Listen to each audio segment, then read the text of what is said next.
people of Ghana, it's your Nigerian Get Pleasure bringing you political news in our channel, Ghanatube.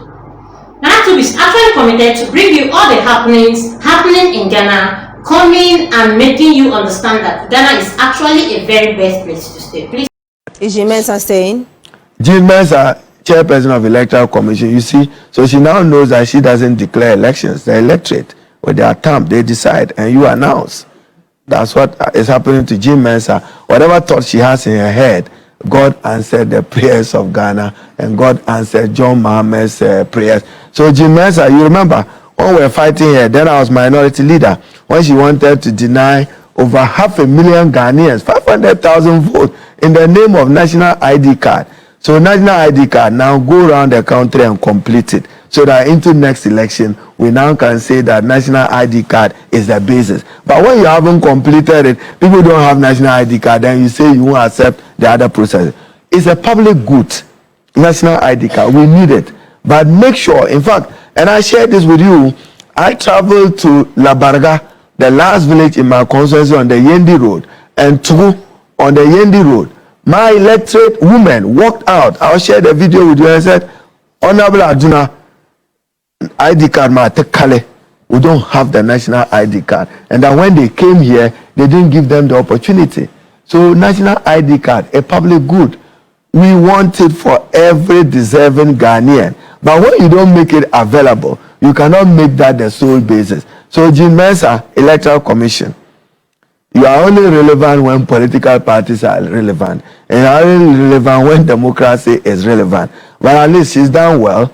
This time she had no hesitation because the results was now known. I should thank Dr. Omani Buama, the eagle eye. At least he had learned his lessons of what probably happened to him and the NDC in 2016 and 2020. And he sought to improve it. And you've seen Doctor now, Office of the Vice President. I don't know if he wants to remain there. Doctor sitting with Alif, sitting with Dr. Anaba. So at least John Mahama have helped you make history. So you now can have aspiration because Professor Jane Nana is Vice President of the Republic. Who knows? She probably may be the first female president of our republic. It is possible. Is she saying? I mean, I'm asking that question because 2 days ago we had Joyce Bar Mokhtari saying that Jean Mensa perhaps should resign 2 days. I mean, should resign before. That who should resign? Jean Mensa should resign. Should she stay? Are you going to keep her? Over what? Charlotte Asai was chairperson of Electoral Commission. They had issues with her because of something. Yes. Procurement. If Jean Mensa too has procurement issues, that may define her future. I don't know. So you think she should go? No. Why would you change an Electoral Commission chairperson? These are not matters that is of primary concern to President Mahama. I'm begging you, know where Jean Mensa is. Jean Mensa doesn't determine who rules Ghana. Ghanaians determine who rules them. The size of the NDC, but I'm just hoping that I can also speak to the Member of Parliament for Nsawam Adreji, who is in the person of Frank Anodompre, and he's been here since morning and even yesterday. And we want to just take some few words from the Honourable. Good. That's TV3. I think okay, so negative story. No, but what she said, we put a disclaimer to it. The results, we put a disclaimer to it. So we are live on TV3. We'll just pick some few words from him. Okay, she's like, okay. So yeah, Mr. Anodompre is actually talking to another media house, but we'll surely engage him, pick some few words from him, and let's know his position on what is the current situation now. A court injunction has been placed on this very constituency, pardon me, and we're told that the court will be hearing this case on the 20th of Deputy General of the party. So I've just spoken to an Iddrisu who says, there's some sort of illegality with the recollation of these constituency results. What do you have to say to this? I don't know the law she's reading from. I don't know which law she's reading from. I hold here the CI 127. There's nothing like recollation. In the law, we have what we call recount. That's the only thing that is recognized in there. What we are doing here is not a recollation. Recollation means that it has been collated, signed, agents have assigned to it, the presiding officer or the returning officer has signed onto the document, then you are doing a recollection. The law doesn't know recollection. What about some constituencies which the victors were declared, but we still have to come here to get it reconstructed? Constituencies that were purported to have been declared, which was done under duress, that petitions were submitted by officers who were coerced to have done that. Those particular declarations were not legally fit, so coalition is set not to have been done. But also saying that the person that declared it was a deputy returning officer, which of course also announced it. Were not complete.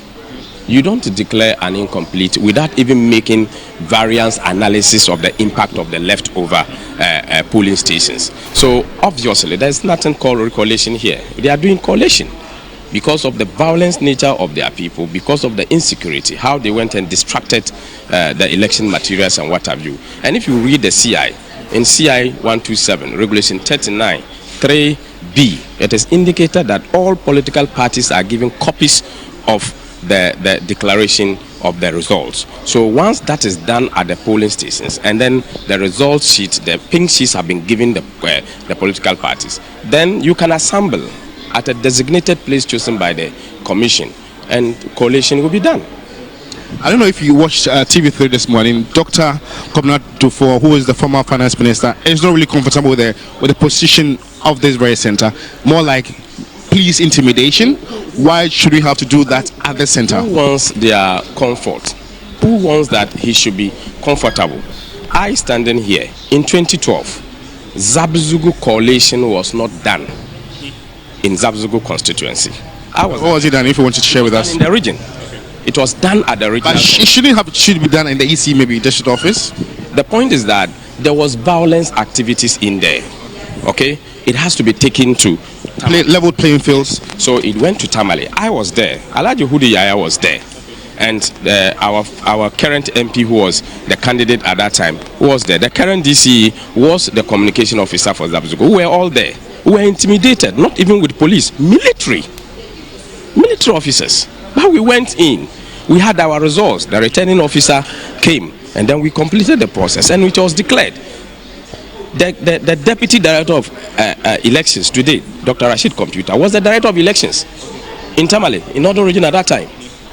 In 2020, Zabzugu results was not collated again in Zabzugu. It was collated in Tamale, the 2020 elections.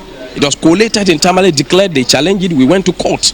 And then election petition, we won again. So these are things that has been happening. It is not something new.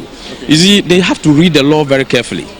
The law is very straightforward. It's not for anybody that you can decide that because you think that you have had power today or you have majority today, you can do what you want. Remember, they would go out of power one day. Okay. And but if this thing is visited on them, how are they going to feel? Let's peruse won elections legitimately. They should allow the legal process to go through. Let's peruse the substantive matter, court injunction on Nsom Adreji, and I just want to know, what is the position of the incumbent MP looking like? I have not seen any injunction. I have not. But the bailiff was here to hand over to serve him. I don't think there was a bailiff here. The bailiff was here. We were here. We captured here. Yes, we had to ascertain the authenticity of the bailiff. So I have not seen a bailiff. The authenticity of the bailiff was questioned. So I have not seen the bailiff. I have not seen any service. But he was here just to let you know. That's what I read in the media. But I'm saying that I have not seen any service, and that's what we are saying. Honorable, so you can ask. Whilst we talk, just some few words from you. So let's clear something. Am I live? No, I saw a story you did, and you said that I ran away from a bailiff. You people shouldn't be doing that. But you saw results. Yeah, you shouldn't be doing that. Please a disclaimer. The results you talked about yesterday. I'm referring to that one. I'm referring to the so-called bailiff who was seeking to serve me, and I. That's what we put on TV. Yeah, it's there. It's out there. I'll clear that one. I'll saw that one. Okay. I respect your institution, but if you keep doing this thing, I'll be compelled to not to give you that necessary deference. You know, Chief, a critical time. The story you put out there can have a very far-reaching ramification. Please. But what do you sure of anything? What do you make of the current development? That so-called injunction. It's not an injunction. What is it? What is it? It's an application to a court for the granting of injunction. That is not an injunction. But clearly, the process has, has halted. You think that is what caused it to halt? But just what do you make of the current happenings? No, let's correct ourselves. That was not an injunction. It was an application to a court. The court has not determined that already. They were deceiving us that it was an injunction. It was not an injunction. The reason why we are not continuing is because, if you check, the police and the EC are supposed to give us a directive. That is why we are not collating. We are waiting on them. It is not anything close to an injunction. So hopefully, you hope that the results will be declared by the close of the day. We are confident that it should be done, unless, of course, they are coming to do their own thing again. Thank you so much, then. So we just heard from the incumbent MP for Nsaom Adreji, Frank Anodonpre, who says the fact that the process has been halted is not because of the intended injunction. There's more to that. It's the fact that the EC wants a clear headway to proceed with the whole exercise. And the other, constituencies I mentioned have also halted.